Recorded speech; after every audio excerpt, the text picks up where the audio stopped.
I just sold my company for $32 million, and my daughter-in-law thought she deserved a piece of it. When I refused to give her the $4 million she demanded, she smiled sweetly and said we'd work it out at my celebration party. That night, while I was on a phone call, I watched through my kitchen window as she sprinkled something white into my wine glass and stirred it carefully. She thought I didn't notice. But what she didn't know was that I had already planned my own surprise for the evening. Before we continue, hit subscribe and let me know in the comments where you're watching from. Mark didn't knock. He never did anymore. The front door slammed shut with enough force to rattle the picture frames in my hallway, and I heard his footsteps, quick, determined, heading straight for my kitchen. I folded the contract and slipped it into the manila envelope, but not before Mark spotted the lawyer's letterhead. His eyes locked onto it immediately, and I watched something predatory flicker across his face. He was my son, but in that moment he looked like a stranger calculating odds. I'd raised this man, taught him to ride a bike, helped him with homework, but the person standing before me wore desperation like a second skin. "Dad, heard the sale went through today. Congratulations." He pulled out the chair across from me without being invited and sat down hard, the wood creaking under his weight. The afternoon light hit his face at an angle that emphasized the lines around his eyes. When had he started looking so much older? But it was his hands that caught my attention, drumming impatiently against my table, fingers that couldn't stay still. 32 million. Mark didn't ask. He stated it like a fact he'd already confirmed. "That's good money, Dad. Life-changing money." I said nothing, just watched him fidget with the salt shaker I'd left on the table from lunch. He spun it between his palms, and the sound of salt rattling inside filled the silence between us. The kitchen clock ticked steadily above his head, counting seconds that felt heavier than they should. I'd been dreading this conversation for months, ever since word got out that potential buyers were circling my company. Mark had always been good at math when money was involved, and apparently he'd been calculating what my retirement might mean for him. "I need $4 million, Dad. It's not a request. It's urgent." He set the salt shaker down with a sharp click that seemed louder than necessary. "Debts, investments gone wrong, opportunities that can't wait. You understand business. Sometimes you have to move fast or lose everything." His voice carried the tone he'd used as a child when he'd broken something valuable and was trying to convince me it wasn't really his fault. But this wasn't a broken lamp or a baseball through Mrs. Henderson's window. This was my life's work he was treating like his personal emergency fund. I leaned back in my chair and studied my son's face, searching for traces of the boy I'd once known. "Mark, this money represents 43 years of work. Every late night, every weekend, every vacation I skipped to build something that would last. This is my retirement, not a slush fund for poor decisions." The words tasted bitter, but they needed to be said.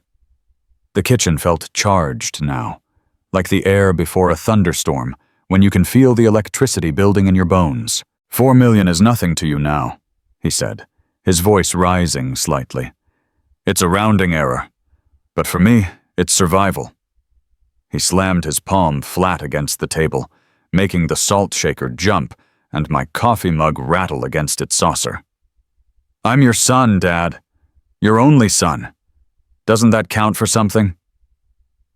It occurred to me that I didn't really know what Mark had become in the years since he'd moved out, married Olivia, and started keeping his distance unless he needed something.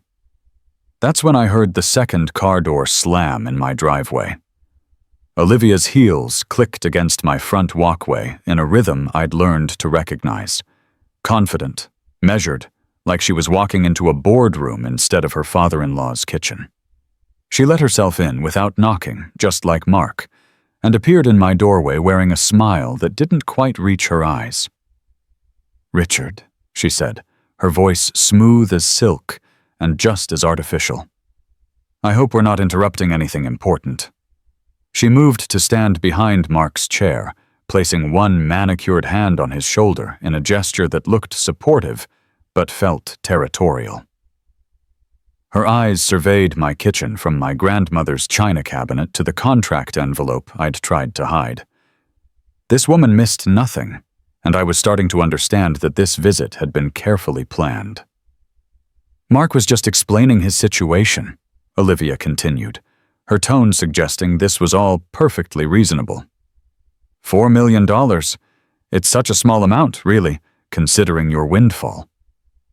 She said windfall, like my decades of work had been pure luck rather than earned success. "Surely family comes first?" Her smile widened, but it felt more like a predator baring its teeth. Mark nodded along, emboldened by his wife's presence. "Refusing your own son?" Olivia's voice carried a note of manufactured shock. "People might think you care more about money than family, Richard. That's not the legacy you want to leave, is it?" The threat was subtle, but unmistakable. Refuse them, and they'd make sure everyone knew what kind of father I supposedly was. The afternoon sun had shifted, casting longer shadows across my table, and I suddenly felt every one of my 67 years weighing on my shoulders like stones. I stood up slowly, my knees protesting after sitting too long, and walked to the window that overlooked my backyard. The garden I'd been planning to enjoy in retirement stretched out before me. Neat rows of tomatoes and peppers, a small greenhouse I'd built with my own hands, bird feeders that attracted cardinals and blue jays every morning. It was a life I'd earned, a peace I'd worked toward for decades. When I turned back to face them, I saw Mark and Olivia watching me with the intensity of gamblers waiting for cards to be dealt. The kitchen felt different now, charged with expectations and ultimatums that hung in the air like smoke. "If you can't celebrate with me tomorrow at the party I'm throwing to mark this milestone," I said, "then that's on you." Mark's mouth opened like he wanted to argue, but Olivia's hand tightened on his shoulder, a silent signal to retreat and regroup. They would be back, I realized. This was just the opening move in a game I hadn't known we were playing. The backyard transformed as evening approached, white tablecloths catching the last rays of sunlight like sails on a calm sea. I'd spent the morning stringing lights between the oak trees, the same trees I'd planted when Mark was 7, and complained they'd never grow tall enough to climb. Now their branches stretched 30 feet high, cradling tiny bulbs that would soon cast everything in a warm golden glow. The candles flickered in their glass holders, dancing despite the still air, and I found myself checking them obsessively, adjusting wicks, repositioning holders, anything to keep my hands busy and my mind off yesterday's confrontation. My neighbor Mrs. Patterson arrived first, as she always did, carrying her famous potato salad in a ceramic dish that had seen 20 years of neighborhood gatherings. She squeezed my arm with surprising strength for a woman pushing 80, her eyes bright with genuine happiness for my success. "Richard, you deserve every bit of this," she said, and I felt something tight in my chest loosen slightly.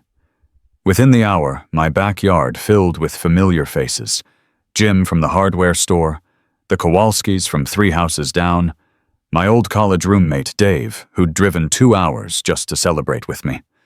These were people who'd watched me struggle through the early years of building my company, who'd celebrated small victories and offered encouragement during setbacks. Their congratulations felt real, untainted by calculations about what my success might mean for their bank accounts. Mark's BMW pulled into my driveway just as Dave finished telling the story about our disastrous attempt to build a treehouse in freshman year. I watched through the kitchen window as 4 people emerged from the car, Mark and Olivia, followed by a couple I recognized as her parents from their wedding photos. George looked distinguished in his gray suit, while Linda clutched her purse like it contained something precious. Olivia had changed clothes since yesterday, now wearing a flowing emerald dress that caught the evening light beautifully. Mark carried a silver-wrapped box that glinted under the porch light, and when our eyes met through the glass, he offered a tentative smile that reminded me of the boy who used to bring me drawings of rocket ships and ask if I thought they'd really fly. They approached the gathering like actors taking the stage. The conversation around my patio table quieted as people noticed the new arrivals. Mark extended his hand to me with what appeared to be genuine warmth, his grip firm, and his eyes meeting mine directly for the first time since yesterday's confrontation. "Congrats, Dad. I was out of line yesterday," he said. Olivia stepped forward with the silver box, her movements fluid and graceful as she navigated between my guests toward where I stood near the drink table. The wrapping paper caught the candlelight, creating tiny stars of reflection that danced across her dress. "We wanted to make it right," she said, pressing the box into my hands with both of hers. "Tonight is about family, Richard, about celebrating what you've accomplished and what we mean to each other." Linda stepped closer, her voice soft, but clear enough for nearby guests to hear. "Richard, we're so proud of what you've built. Mark's told us wonderful stories about growing up with such a dedicated father." George nodded his agreement, his handshake honest and firm, when I set the gift aside to greet him properly. These were Olivia's parents, but they seemed genuinely kind, the type of people who brought casseroles to new neighbors and remembered birthdays without being reminded. As darkness settled over the backyard and the string lights took over from the fading sun, Mark began sharing stories I hadn't heard him tell in years. He described the summer we built a miniature golf course in the basement, complete with cardboard windmills and a water hazard made from a kiddie pool, and how I'd spent entire weekends helping him perfect each hole until it was worthy of neighborhood tournaments. The gathered friends laughed at his imitation of my measuring every angle with a protractor, and I found myself smiling despite everything. Dave chimed in with memories from Mark's childhood visits to the office, how he'd sit quietly at a drafting table with his own set of crayons, creating what he called important building plans, while I worked on actual blueprints nearby. The stories painted a picture of connection and shared purpose that made me want to believe reconciliation was possible. Olivia moved through the gathering like a perfect hostess, refilling wine glasses and engaging each guest with personal attention. She remembered Mrs. Patterson's cat by name, asked Jim about his grandson's Little League season, and complimented Linda Kowalski on a necklace she'd worn to church last Sunday. Her movements were graceful and purposeful as she worked her way around the tables, the wine bottle in her hand catching reflections from the candles as she poured. I watched her engage with each person, noting how she listened intently to their responses, how she laughed at exactly the right moments, how she made everyone feel like the most interesting person at the party. I stood near the edge of the patio, watching the scene unfold before me, and felt something I hadn't experienced in months, the possibility that maybe things could heal between us. Mark was telling the Kowalskis about his first job interview, how I'd spent hours helping him practice answers and teaching him the importance of a firm handshake and direct eye contact, and the warmth in his voice sounded genuine rather than performed. Olivia glanced over at me from where she stood near the drink table, raising her glass slightly in what looked like a private toast, her expression soft and apologetic in the flickering candlelight. The evening air carried the scent of my neighbor's jasmine and the sound of genuine laughter, creating an atmosphere that felt almost magical in its normalcy. These were the kinds of gatherings I'd imagined having in retirement, family and friends coming together to celebrate life's milestones, sharing stories and creating new memories under the stars. George caught my eye and nodded toward Mark with obvious pride, and I realized that whatever financial troubles my son was facing, His in-laws genuinely cared about him and wanted our family to succeed. Linda was showing Mrs. Patterson photos on her phone, probably grandchildren or a recent vacation, and their easy conversation reminded me that some relationships were built on simple kindness rather than complicated obligations. I took a deep breath, feeling my chest loosen for the first time since yesterday's confrontation, and allowed myself to think that maybe I'd been too harsh, too suspicious, too unwilling to believe that people could change and grow and learn from their mistakes. But then Olivia disappeared into the house, saying she needed to freshen up, and something cold settled in my stomach as I watched her go. My phone buzzed against my hip, just as Dave was describing his latest fishing trip to Lake Michigan, the vibration cutting through his story about the one that got away. I glanced at the screen and saw my lawyer's name glowing in the darkness. Robert, the man who'd guided me through months of contract negotiations and due diligence. He wouldn't call this late, unless something important had come up, something that couldn't wait until morning business hours. I excused myself from the group gathered around the patio table, their laughter following me as I stepped toward the sliding glass doors that led into my kitchen. The transition from the warm chaos of the party to the quiet sanctuary of my house felt jarring, like stepping from one world into another where different rules applied and different dangers lurked in familiar shadows. "Robert, what's so urgent it can't wait until Monday?" I asked, pressing the phone to my ear while positioning myself near the kitchen window, where I could still keep an eye on my guests. Through the glass, I watched the party continue without me, Mark gesturing animatedly as he told another childhood story, Mrs. Patterson nodding along with genuine interest, the Kowalskis sharing something on Linda's phone that made George laugh so hard he nearly spilled his wine. Robert's voice crackled through the phone as he explained some last-minute paperwork the buyers wanted signed, but his words faded to background noise when I saw movement at the drink table through my kitchen window. Olivia had returned from her trip inside, moving with the same graceful purpose she'd displayed all evening. But something was different now. More focused. More deliberate. She approached the table where I'd left my wine glass, the one with the small chip on the rim that made it easy to identify among the others, and glanced around quickly to ensure no one was watching her. She reached into the small evening purse she'd carried all night and withdrew something. A tiny packet, no larger than the sugar packets you'd find at a coffee shop. My breath caught in my throat as I watched her tear it open with practiced efficiency.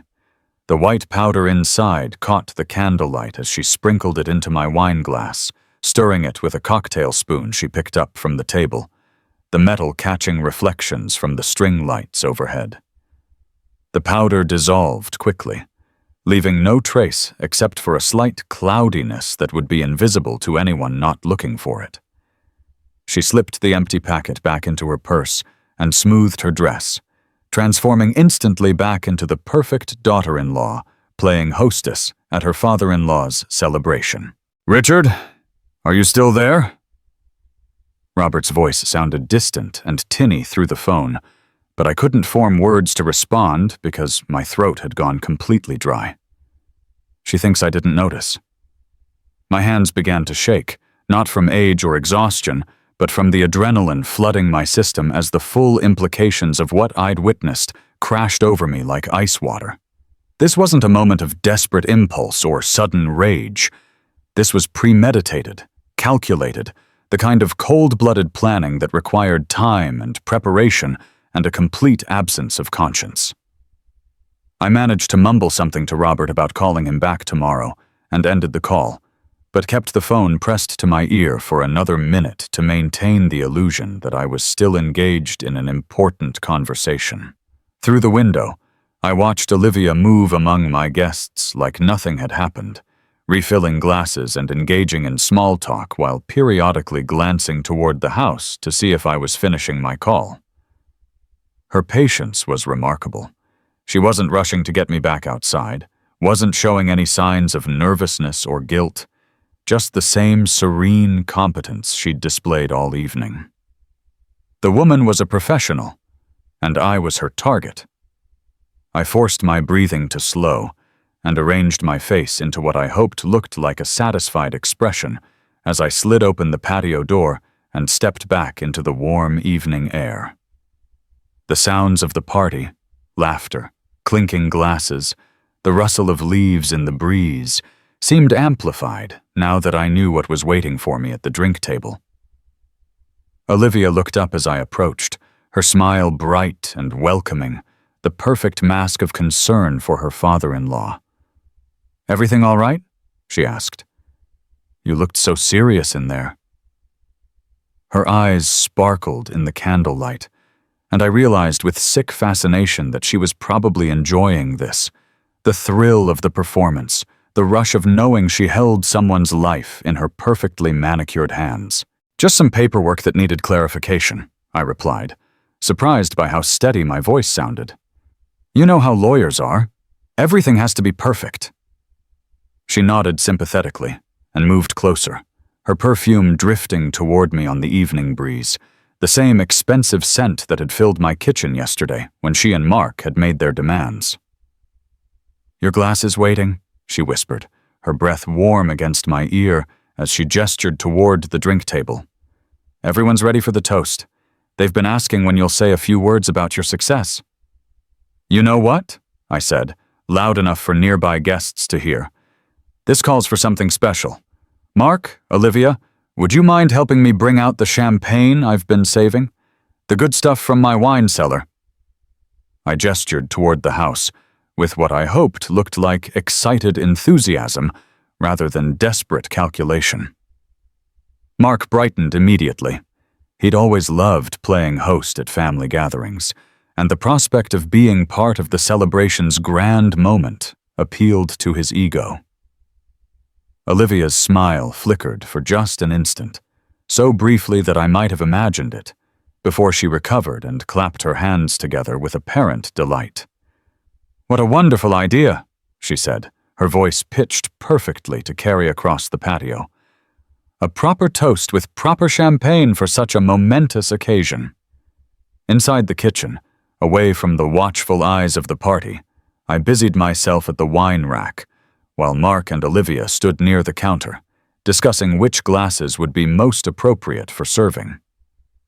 The moment their backs were turned, I moved with the quick precision of a man who'd spent decades solving engineering problems under pressure. My poisoned glass sat on the counter where Olivia had placed it, and next to it was George's glass, identical except for the absence of whatever substance she'd stirred into mine. One swift movement and the glasses changed positions, but as we headed back outside with the champagne, I caught Olivia staring at the glasses with a frown that made my blood run cold. We emerged from the house carrying the champagne like actors returning to a stage where the audience waited in expectant silence. My guests had arranged themselves in a loose semicircle around the patio table, their faces turned toward us with the anticipation people show when they sense something significant is about to happen. Mrs. Patterson had moved closer to the front, her eyes bright with curiosity, while Dave held his phone ready to capture whatever speech I might give. The Kowalskis stood arm in arm, Linda's hand resting on her husband's shoulder in a gesture that spoke of decades of shared celebrations and milestone moments. Even the evening seemed to pause. The breeze stilled, the candles burned straighter, and somewhere in the distance a neighbor's dog stopped barking.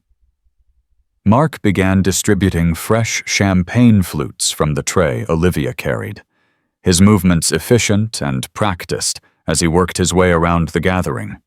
I watched him pour each glass with careful attention, making sure no one felt slighted by receiving less than their fair share, and for a moment I saw echoes of the considerate boy he'd once been. Olivia followed behind him, collecting the wine glasses we'd abandoned in favor of champagne, including the 2 glasses from our kitchen encounter. One poisoned, one safe, but only I knew which was which.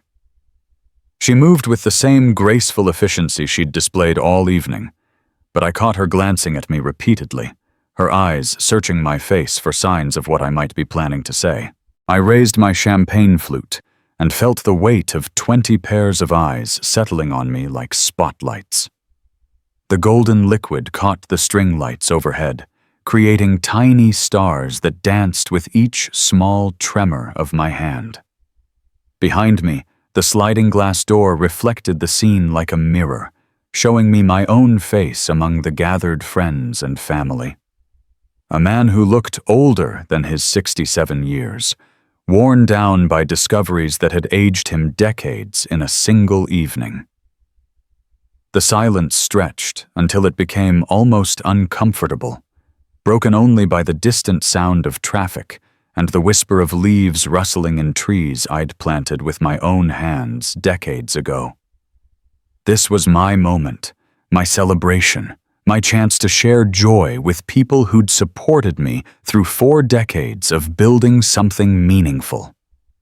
"Tonight," I began, my voice carrying clearly across the patio, "I learned something important about life." The faces before me leaned forward slightly. Mrs. Patterson smiled encouragingly, Dave raised his own glass in anticipation, and the Kowalskis nodded with the satisfied expressions of people who enjoyed hearing success stories from their neighbors. But Mark's face showed tension around the eyes, and Olivia had gone very still. "I learned that not everyone who smiles at you means well," I continued. "I learned that sometimes the people closest to you are the ones planning to hurt you." The atmosphere shifted immediately, confusion replacing anticipation on the faces around me. I saw Dave lower his phone as he realized this wasn't going to be the heartwarming speech he'd expected to record. Mrs. Patterson's smile faltered, replaced by concern, while the Kowalskis exchanged worried glances. Mark stepped closer, his hand reaching out like he might try to take the champagne glass away from me and end whatever was happening before it went too far. But Olivia grabbed his arm and held him back with surprising strength. "Someone here tonight," I said, my eyes finding Olivia's across the gathering. "Tried to poison me." The silence that followed was different from before. Not expectant, but shocked, the kind of quiet that follows a car accident when everyone is trying to understand what just happened. George and Linda looked at each other with expressions of complete bewilderment, while my longtime friends shifted uncomfortably. George lifted his wine glass to his lips, and time slowed to a crawl as I watched the crystal rim approach his mouth. Every instinct I possessed screamed at me to act, to stop what was about to happen, but part of me hesitated because exposing the truth would destroy any remaining hope of family reconciliation and force me to confront the reality that my son's wife had tried to murder me. "George, stop!" The words exploded from my throat with more force than I'd intended, loud enough to startle everyone on the patio and cause several people to jump backward. "That glass! Don't drink it!" My voice cracked with desperation and fear, emotions I'd been suppressing all evening finally breaking through the careful control I'd maintained since witnessing Olivia's crime through my kitchen window. George froze with the glass inches from his lips, his eyes wide with confusion and surprise, while Linda reached out instinctively to steady him, as if my shout had somehow knocked him off balance.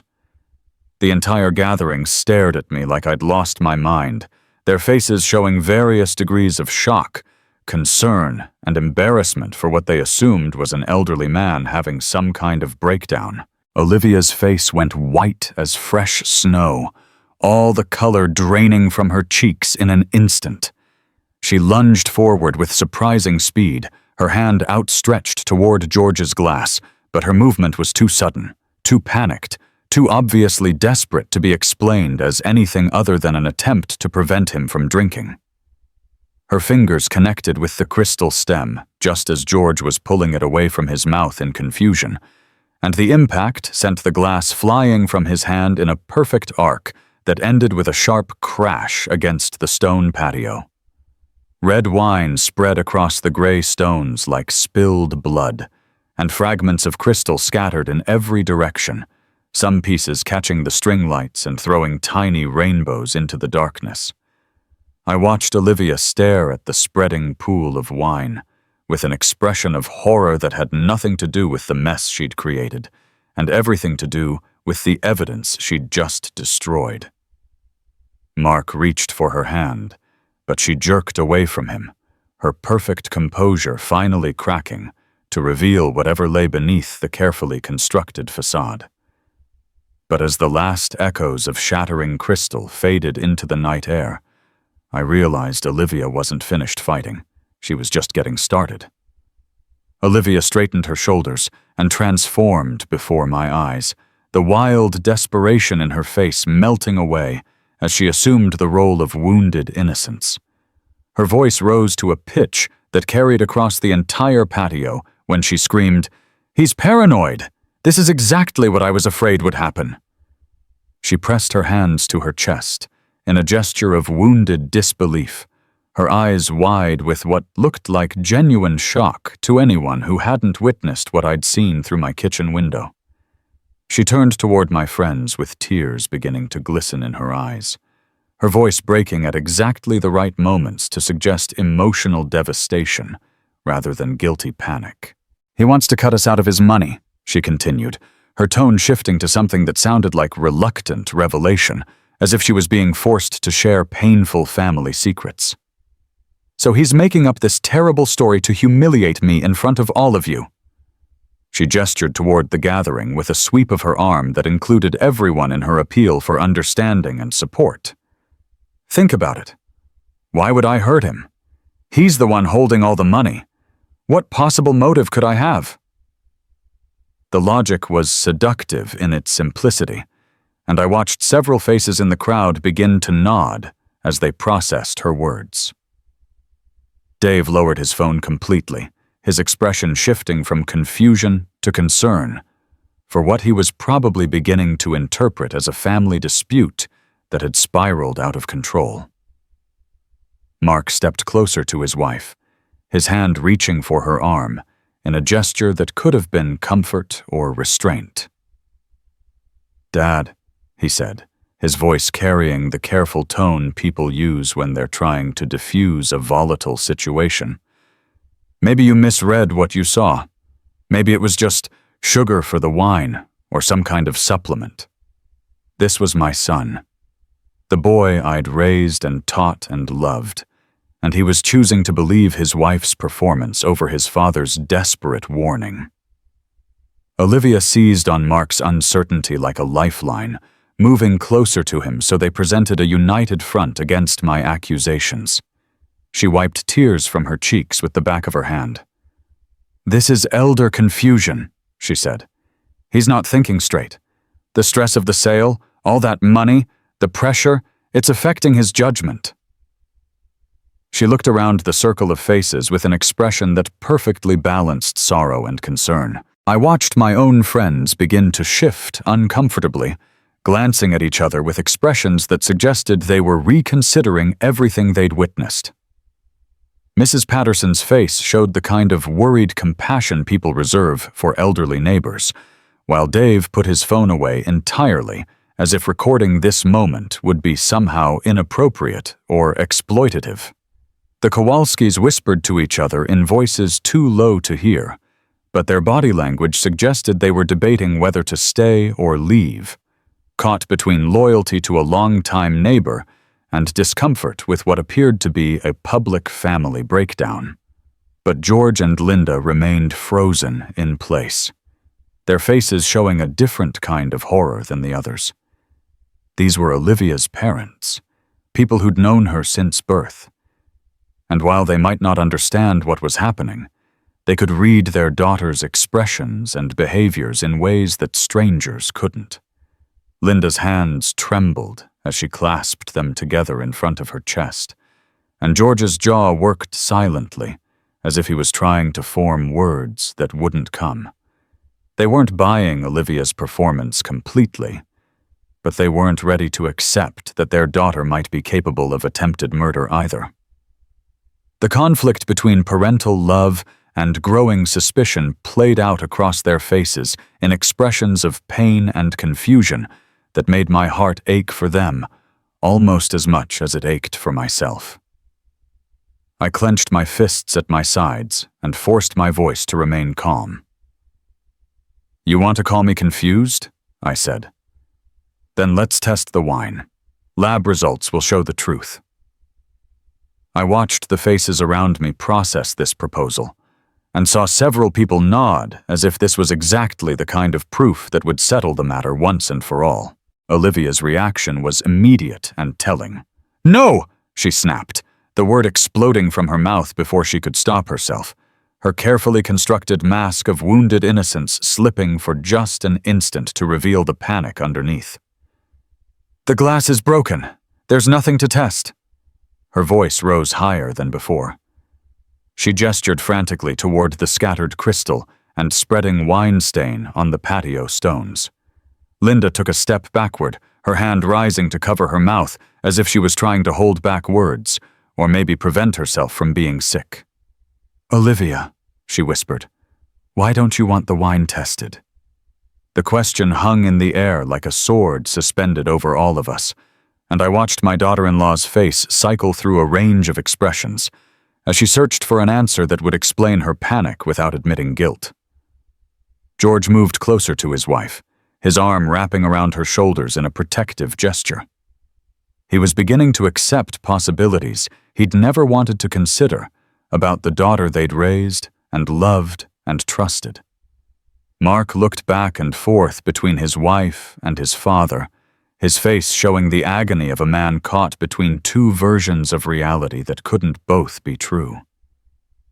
"Olivia," he said, his voice hoarse with emotion, "just let him test it. If there's nothing wrong with the wine, the test will prove Dad is confused, and we can get him the help he needs." She stood there with her mouth hanging open like a fish gasping for air, and in that moment of silence, I could see everyone present beginning to understand what her resistance to testing really meant. But as I watched her face transform once more, I realized she had one final card to play that could still destroy everything I'd worked to expose. I reached slowly into my pocket. The device felt warm against my palm, and I could see Olivia tracking my movement with eyes that had gone sharp and predatory despite her ongoing performance of wounded innocence. She was preparing for whatever final attack she thought might still save her. "You broke the glass, Olivia," I said, my voice carrying across the patio with the authority of absolute certainty. "But you forgot something." I held up my phone so everyone could see it, the screen catching reflections from the string lights overhead and throwing tiny squares of brightness across the faces of my guests. "I upgraded the security system last month. New cameras, better resolution, smartphone integration." Several people glanced toward the house, probably noticing for the first time the small security cameras mounted under the eaves, devices that had been recording everything that happened on this patio since the sun went down and the party began. I opened the security app, scrolling through the evening's footage until I found the timestamp I needed. The screen showed a clear view of the drink table from just before Olivia had made her trip inside the house, and I could see my own wine glass sitting innocently among the others, waiting for whatever fate she had planned for it.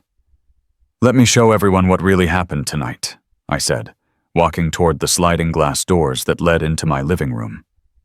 The crowd followed me like iron filings drawn to a magnet, their curiosity overcoming their discomfort as they realized they were about to see definitive proof of who was telling the truth. The large television in my living room flickered to life as I connected my phone, and suddenly the patio scene was playing out in high definition for everyone to see. There was Olivia in her emerald dress, moving gracefully between the tables, while my guests chatted and laughed in the background, everything looking perfectly normal, until she approached the drink table and glanced around to make sure no one was watching. The footage showed her reaching into her purse with practiced efficiency, withdrawing the small packet, tearing it open, and sprinkling white powder into my wine glass while stirring it with a cocktail spoon. Every movement was captured in crystal clarity, from the way she checked over her shoulder to ensure privacy to the quick, professional manner in which she disposed of the empty packet back into her purse. The gasps that filled my living room were audible and visceral, the sound of people having their understanding of reality completely upended in the space of 30 seconds of security footage. Mrs. Patterson's hand flew to her chest, as if she was having trouble breathing, while Dave stared at the screen with his mouth hanging open in disbelief. The Kowalskis pressed closer to each other, Linda's arm tightening around her husband's waist as they processed what they were seeing, and I heard someone whisper, "Oh my God," in a voice filled with horror and disgust. But it was the reactions of Olivia's family that cut deepest. George's face drained of all color, while Linda burst into tears that shook her entire body as she realized what her daughter had become. Mark stood frozen in the center of the room, his eyes locked on the television screen where his wife's crime played out in undeniable detail. The man I'd raised to value honesty and integrity above all else was watching the woman he'd married attempt to murder his father, and the expression on his face was that of someone whose entire world had just collapsed around him. "You tried to kill my father," he said, his voice hoarse and broken as he turned to look at Olivia. "And you almost killed your own dad." Olivia's mask finally shattered completely, her face twisting into something ugly and desperate as she lunged toward me with clawed hands reaching for my phone. "That's fake!" she shrieked, her voice rising to a pitch that made several people step backward involuntarily. "He staged it! He set me up!" But even as the words poured from her mouth, her voice trembled with the knowledge that no one in the room was going to believe her anymore. The security footage was too clear, too detailed, too obviously authentic for anyone to dismiss as some elaborate hoax orchestrated. Her fingers grasped desperately for my phone, but I pulled it back out of her reach. "He's trying to destroy our family," she continued, spinning around to face the gathered crowd with wild eyes that darted from person to person, searching for any sign of sympathy or support. "Can't you see what he's doing? He never wanted Mark to marry me, never thought I was good enough, and now he's using his money and power to get rid of me." The words tumbled out in a frantic rush, each accusation more desperate than the last. But I could see in everyone's faces that her credibility had been destroyed, as thoroughly as the wine glass she'd knocked from George's hand. Linda covered her face with both hands, her sobs echoing in the suddenly quiet room. "My God," Linda whispered through her fingers. "That's our daughter. That's our little girl." The words carried a weight of heartbreak that made everyone in the room look away from her pain. The grief of a mother who'd just watched her child revealed as someone she didn't recognize. Someone capable of cold-blooded murder for money and personal gain. George wrapped his arms around his wife, but his own face showed the same devastation, the same inability to reconcile the woman they'd raised with the person they'd just seen poisoning a wine glass on my security cameras. Mark let his arms fall to his sides, his entire body sagging. Without another word, she spun on her heel and ran, her expensive heels clicking rapidly against my hardwood floors as she fled toward the front door. The sound of her footsteps echoed through the house like gunshots, followed by the slam of the front door that rattled the windows and left us all standing in stunned silence. But as I watched the taillights of her car disappear down my street, I wondered if running away would be enough to save her from what she'd set in motion tonight. My guests stood frozen in various poses of shock and disbelief. Dave was the first to speak, his voice careful and measured as he asked if I wanted him to call the police. But I shook my head slowly, knowing that decision would have to wait until I'd processed everything that had just happened. The security footage was still paused on my television screen. Mark stood in the center of the room, like a man who'd been struck by lightning. The boy I'd raised to believe in truth and justice was grappling with the reality that he'd married someone capable of cold-blooded murder, someone who'd been willing to kill not just me, but potentially her own father, in pursuit of money she felt entitled to claim. George stepped forward on unsteady legs. His voice shook when he spoke, each word carefully chosen, as if he was afraid that saying the wrong thing might somehow make this nightmare more real than it already was. "Richard," he said, reaching out to clasp my arm with hands that trembled despite his effort to appear strong. "You saved my life. I don't know how to thank you for that." The weight of his gratitude pressed down on me like a physical force, and I realized that saving George's life had been instinctive. Linda lifted her tear-streaked face from her hands and looked at me with eyes that held a mixture of gratitude and unbearable grief. "We raised her," she whispered, her voice breaking on each word. "We taught her right from wrong. We gave her everything she needed. But we didn't raise this." George pulled his wife closer, his own eyes bright with unshed tears, and I saw in their faces the special kind of pain that comes when parents realize their child has become someone they don't recognize, someone capable of unspeakable acts. I placed my hand on George's shoulder. "Her choices are hers," I said. "But you stayed. You didn't run. You didn't make excuses. You didn't try to defend the indefensible." The words seemed to lift some of the weight from his shoulders, and I watched as Linda nodded through her tears, understanding that their relationship with me didn't have to end just because their daughter had revealed herself to be a monster. Mark finally moved, walking slowly toward where his in-laws stood beside me, and I could see the war playing out across his face. "I'm sorry," he said, his voice barely above a whisper. "I'm so sorry, Dad. I should have believed you. I should have seen." He trailed off, unable to finish the sentence, but I knew what he was trying to say. Mrs. Patterson was the first to move toward the patio. She began gathering empty glasses and straightening chairs. "Well," she said, "I think we could all use a proper drink after that." The suggestion broke some of the tension in the room, and slowly, carefully, my guests began to move back outside, where the string lights still cast their warm glow over tables that looked exactly as they had an hour ago, before everything changed. Dave retrieved a bottle of unopened wine from the bar cart, checking it carefully before pouring fresh glasses for everyone who wanted one. My friends gathered in a loose circle on the patio, their faces showing the mix of relief and residual shock that comes after witnessing something that could have ended in tragedy. Dave raised his glass first, his voice carrying clearly in the still evening air. "To Richard," he said, his tone formal and serious. "Proof that wisdom beats betrayal every time." The others lifted their glasses in response, murmuring agreement, and I felt something warm spread through my chest that had nothing to do with wine, and everything to do with being surrounded by people who'd stood by me when it mattered most. I lifted my own glass, looking around the circle of faces illuminated by candlelight and string lights, seeing not just neighbors and old friends, but the family I'd chosen through years of small kindnesses and shared celebrations. "To the family we choose," I replied. "To the people who stay when things get difficult, who tell the truth when it's hard to hear, who save your life when you need saving most."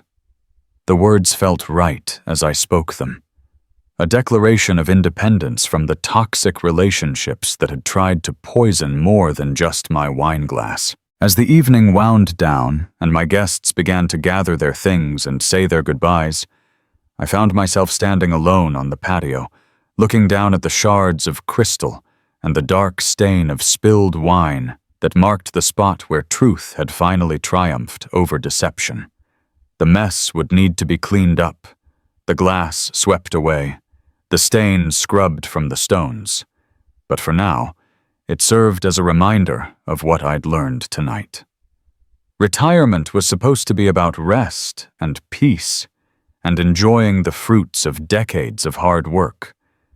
But it was also about truth, about choosing who deserved a place in the life I'd built, about refusing to waste whatever time I had left on people who saw me as nothing more than a source of money to be exploited.